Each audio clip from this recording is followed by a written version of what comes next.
Right breaking లో చూస్తున్నాం. ఆస్ట్రేలియాలోని సిడ్నీలో యూదులపై ఉగ్రదాడి యావత్ ప్రపంచాన్ని ఉలిక్కిపాటుకు గురి చేసింది. బోండి బీచ్ దుర్ఘటనలో 16 మంది మరణించారు. కాల్పులు జరిపిన వారు తండ్రి కొడుకులని, వీరిని సాజిద్ అక్రమ్, నవీద్ అక్రమ్ గా పోలీసులు గుర్తించారు. వీరి కుటుంబం పాకిస్తాన్ నుంచి వచ్చి కొన్నేళ్లుగా ఆస్ట్రేలియాలో నివాసం ఉంటోంది. సాజిద్ స్థానికంగా పండ్ల దుకాణం నడుపుతుండగా నవీద్ 2 నెలల కిందటే ఉద్యోగం కోల్పోయినట్లు తెలిపారు. చేపల వేటకు వెళ్తున్నామని వీరిద్దరూ కుటుంబ సభ్యులకు చెప్పినట్లు దర్యాప్తులో గుర్తించారు.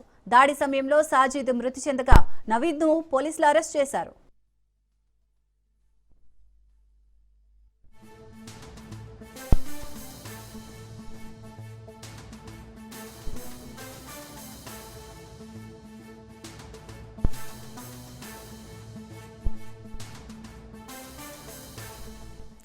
బోండి బీచ్ భయానక ఘటనలో ఉగ్రవాదులకు ఎదురొడ్డి ఎంతో మంది ప్రాణాలు కాపాడారు రియల్ హీరో అహ్మద్ అల్ అహ్మద్.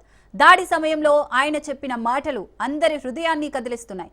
పోరాటంలో తాను చనిపోతానేమోనని తన కుటుంబానికి చెప్పాలని అహ్మద్ పక్కనున్న వారితో అన్నారు. ఉగ్రవాదిని అడ్డుకునే సమయంలో అహ్మద్ గాయపడగా ప్రస్తుతం ఆసుపత్రిలో చికిత్స పొందుతున్నారు.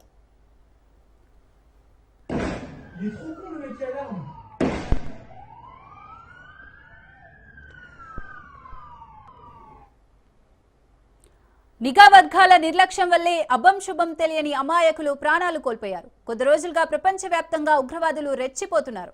ఇండియాలో పహల్గామ్ అటాక్స్ విషాద ఘటన కూడా ఇలాంటి కోవకే చెందింది.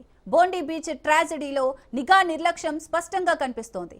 దీంతో పెద్దన్నగా చెప్పుకునే అమెరికా ఇంటెలిజెన్స్ పనితీరుపై సందేహాలు సైతం వ్యక్తమవుతున్నాయి. అమెరికా ఇంటెలిజెన్స్ విభాగం ఏం చేస్తోంది? మొద్దు నిద్రలో ట్రంప్ నిఘా టీం ఉందా?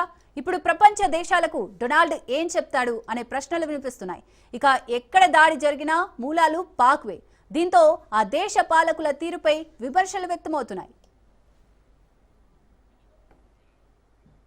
రైట్, ఇక ఇదే అంశానికి సంబంధించి మరిన్ని డీటెయిల్స్ మా క్రైమ్ బ్యూరో చీఫ్ మధు అందిస్తారు. మధు, ప్రశాంతమైనటువంటి వాతావరణం, అక్కడ జనాలందరూ కూడా వారి వారి పనుల్లో లేకపోతే ప్రార్థనలోనే లేకపోతే విహారయాత్రకు వచ్చి ఉంటారు.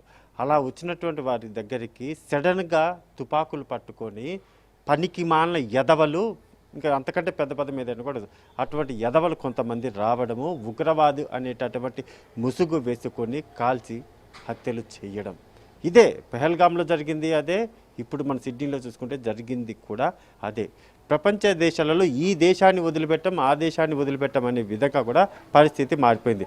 ఇంకా ఉగ్రవాదాన్ని పెంచి పోషిస్తున్నటువంటి పాకిస్తాన్లో కూడా పోనీ పాకిస్తాన్ వదిలిపెట్టారు, అక్కడి ప్రజలను వదిలిపెట్టారంటే నై, అక్కడ కూడా బాంబు దాడులు, అక్కడ కూడా కాల్పులు. సో ఏ దేశాన్ని కూడా ఈ ఉగ్రవాద సంస్థలు అయితే వదిలిపెట్టట్లేదు. కానీ అన్ని దేశాల కంటే అగ్రదేశమైనటువంటి అమెరికా మాత్రము మేము పూర్తిగా కూడా ఉగ్రవాదాన్ని నిర్మూలిస్తున్నామని పైకి చెబుతున్నప్పటికీ తెర వెనక మాత్రము పాకిస్తాన్కి ఇండైరెక్ట్ సపోర్ట్గానే నిలుస్తుంది. మనం చూసాం ఆపరేషన్ సింధూర్ ఏదైతే ఉందో, దెబ్బ కొడితే పాకిస్తాన్కి భారతదేశం నుంచి వెళ్ళినటువంటి మిసైల్స్ ఏవైతే ఉన్నాయో కొడితే గజ గజ గజ వణికిపోయింది పాకిస్తాన్.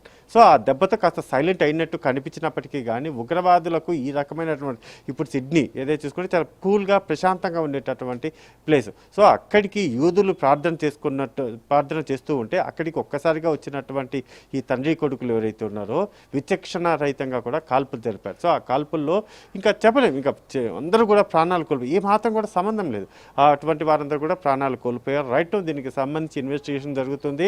ఓకే, ఆ కాల్పులో పాల్గొన్నటువంటి ఇద్దరు కూడా తండ్రి కొడుకులు ఇద్దరు కూడా పాకిస్తాన్కి సంబంధించినటువంటి వాళ్ళు గన్ లైసెన్స్ ఏదైతే ఉందో ఆ గన్ లైసెన్స్ పర్మిషన్ తీసుకుని ఆ పర్మిషన్ తీసుకున్నటువంటి గన్ల ద్వారా కూడా ఈ కాల్పులకు అయితే పాల్పడ్డాడు. తండ్రి చనిపోయినప్పటికీ ఎవడైతే ఉగ్రవాది తండ్రి కొడుకులు ఉన్నందులో ఆ తండ్రిని అయితే పోలీసులు అక్కడికక్కడికి కాల్ చంపారు. ఇంకొకరు గాయాలు పాలయ్యాడు. ఆ కొడుకుని తీసుకెళ్లి ప్రస్తుతం హాస్పిటల్లో చేర్పించినప్పటికీ కానీ అతను సిడ్నీ పోలీసులు అయితే విచారిస్తున్నారు.